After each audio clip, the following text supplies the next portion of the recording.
Welcome.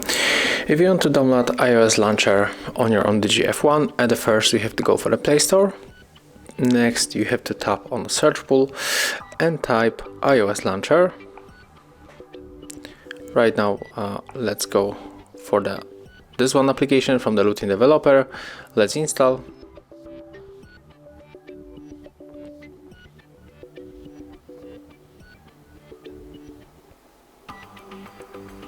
Right now we can open.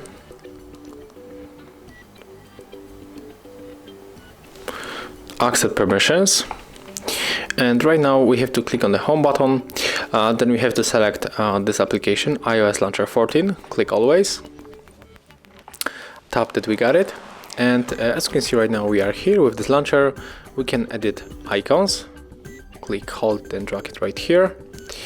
And as you can see, that's how it looks. We can also edit widgets right here. We can add the batteries, for example, and it will appear after a few moments. And as you can see, here it is. And if you want to customize other things, just feel free to enter this application, and you can change it easily right here. So thank you guys for watching. Leave thumbs ups, comments, and subscribe to our channel.